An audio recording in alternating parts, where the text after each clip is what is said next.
Well guys, since we're here and we've got the deer hung up, we're going to go ahead and cut the back straps out. We figured we'd throw that in on the video too. In case you don't want to take your deer to the butcher. I never take mine to the butcher, I cut them up myself. The only thing on the deer that I really like to keep for myself to eat is the hindquarters and the back straps. Once in a while I'll cut a neck roast or two out of the doe, but I don't know if I'll even mess with the neck roast on this one. This one leg right here, it's got a bullet hole in it, it's all bloodshot, ain't nothing on there worth me eating. And this side over here is not too bad, might get a little bit of meat off of that. But I'll show you real quick how I cut the back straps out of them, and I know there's probably 100 different ways of doing it, but this here's how I do it. And I like to come in here and you can find this layer. There's like 2 layers of skin in here, or whatever they call this. A lot of people call it silver skin. I like to get my finger under that and run right down along the backbone and pull that silver skin, or the first layer of skin, off. Come down as far as you can. I mean, you can split all the way up into the neck here. Just go ahead and, like you're going to cut that deer, split it in half. Keep your finger in underneath that. See how I rolled that right off of there? That's nice and clean meat there.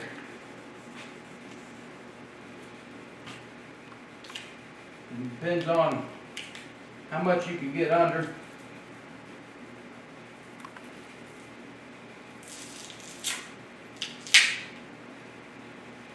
How far up you can cut it. So, get under that. And then you can go ahead and just cut that off. Throw it in a bucket. Now that back strap right there is what we want to try to get out. That's the best piece of meat on this whole deer.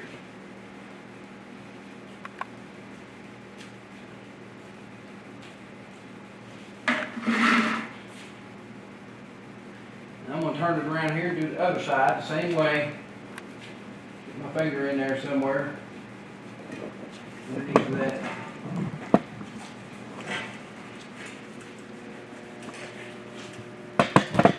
Membrane. And remember now, keep your finger out of the way. This knife right here, it's like a razor blade. It'll leave you wide open.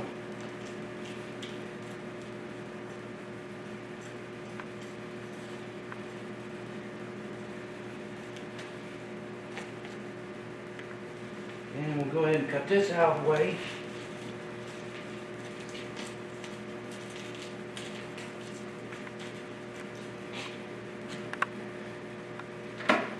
And we'll go ahead and get these shoulders off.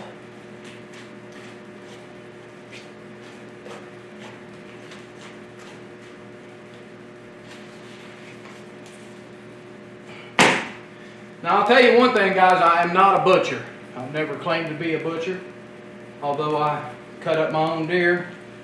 But I think it's crazy to go take these things to the butcher house. I used to do it, I have done it.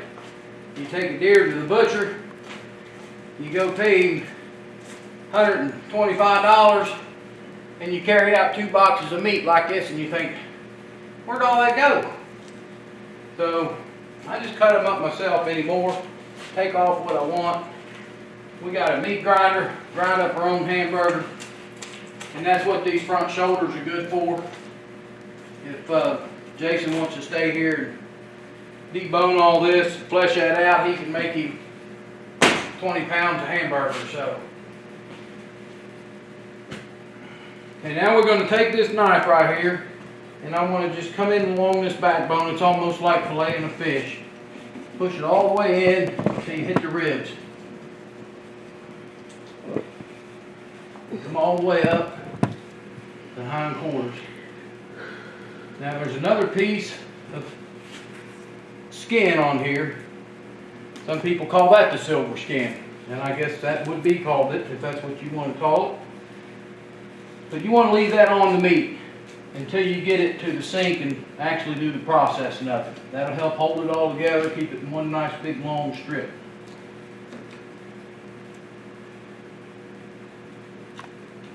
So once you've got that cut all the way into the rib cage, come up here, and that's about where it ends, right there. Work your way over into the bone there. Actually, I went just above that bone that I wanted to be. You wanted to come underneath this bone. See that? I went above it. So we're going to come in here and make another cut. Get under that bone right there.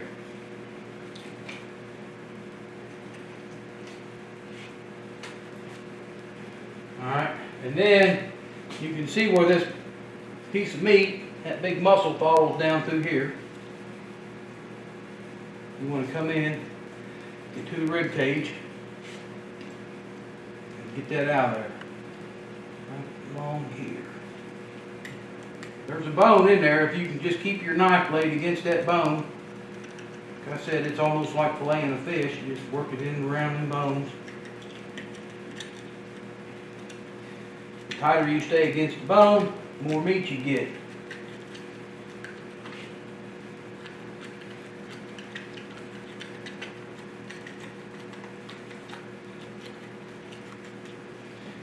Okay, this up here is the hardest part, the hardest place to get. But once you get to it, and you've made your 2 cuts, you can just about pull that out of there now. It'll fall out. And that tenderloin muscle runs all the way up that deer's neck. So you can get a tenderloin out of them. Almost 3 feet long. We'll put that over here on the sink and we'll cut the other one out.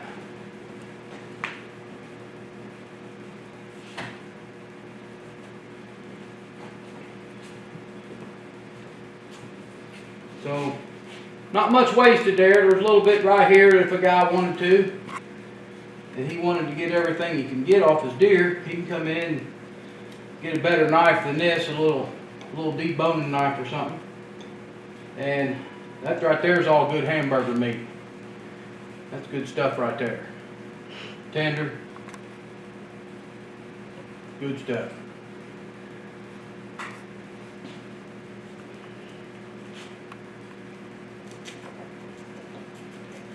Same thing, just follow that backbone, keeping your blade kind of angled in towards the bone. All the way down as far as you can go.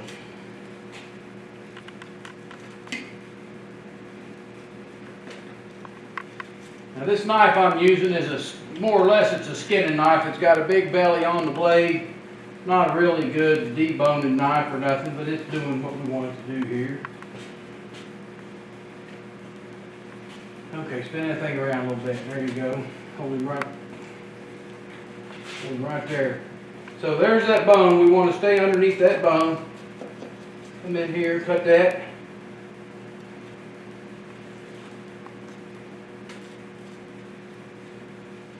Following that rib cage and backbone.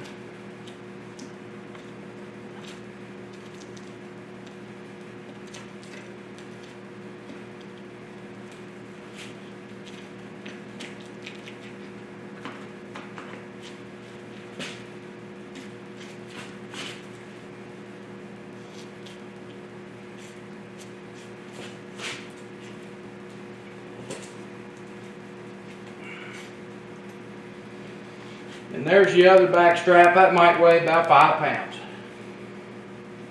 This part here will probably get cut off and pitched. But this here silver skin will come off once you get it cleaned up. Chill it in the refrigerator overnight and you can cut this up and it'll cut a lot better than it does hot.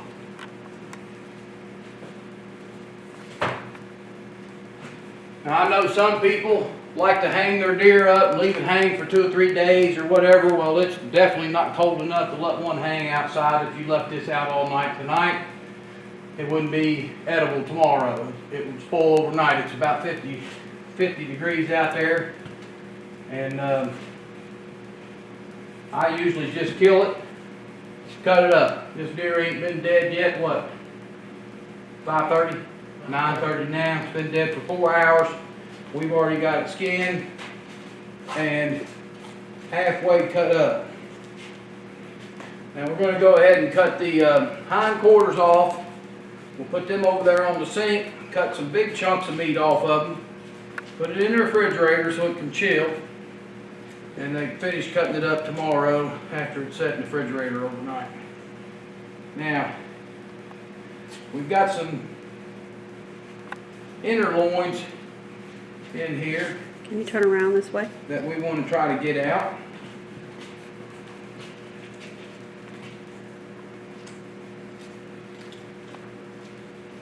They got quite a bit of blood on them, but they're going to clean up all right. So we got a poop tube here. Get in here and cut some of this stuff out of the way. Makes it easier to get them out.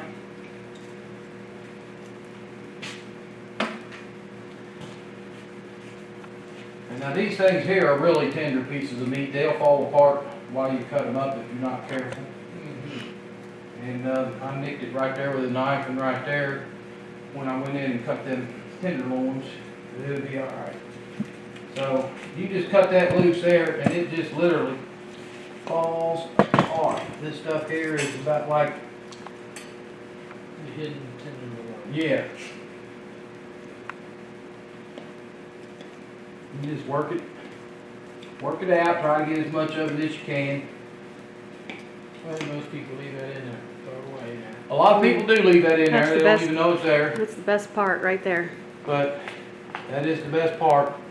You have to, it's got like a little skin on it, so all this blood and stuff that's on that, it's not hurting it at all. You just clean that off. As soon as you cut through it right here, it's like the muscle just relaxes now, and it just falls out.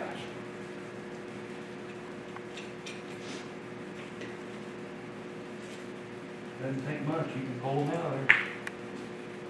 We'll clean that up.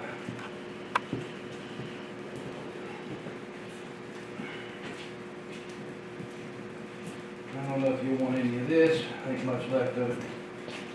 But this is the second part of that inner loin. It comes out in 2 pieces. That there could be cut up and stir fried in some scrambled eggs or something in the morning.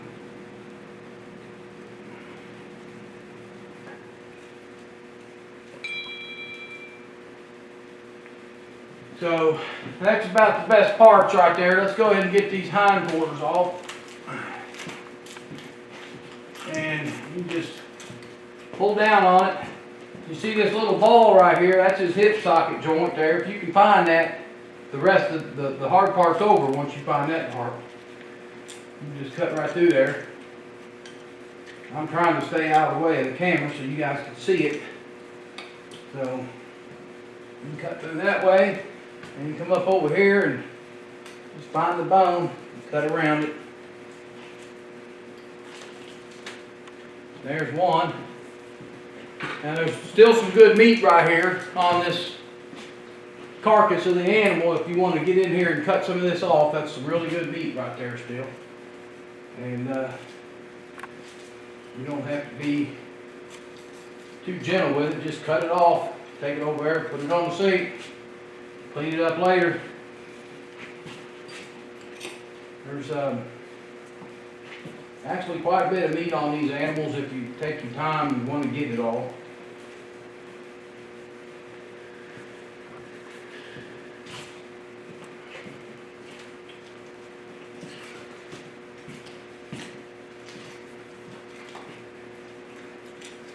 One thing I can tell you, that is, if you get to a spot and you can't cut through it, go to a different spot. Because you get into one of them bones, you just can't cut it.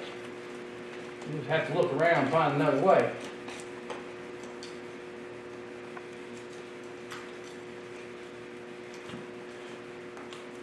And the way this one's hanging, it's a little bit harder to find that hip socket than it was on the other one. But you gotta get that hip bone across the joint there, it won't come apart.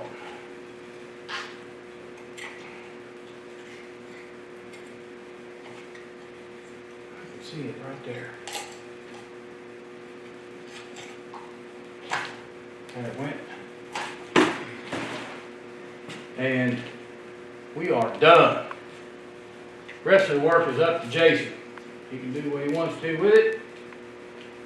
And past my bedtime. Mine too. All right, guys, I think that's going to wrap it up for tonight, I think, for sure. You guys get the gist of how I do it here. I'm not saying that's the only way to do it. I'm not saying my way's the best way or nothing like that. I'm just saying that's the way I do deer. And if there ain't enough meat on this one, I'll just go kill another one. So there's always enough deer meat by the end of deer season. I think me and Mindy killed 13 deer last year. So far this year, though, we've only killed 2. And that was during muzzleloader season. So we're kind of behind Lapua and the rest of the pit bulls. They might be hungry come springtime. I don't know if we're going to have enough to get them by all winter or not, but we might not have enough for ourselves. But tomorrow morning I'll cape out that deer head for you guys. And until then, we'll talk to you later.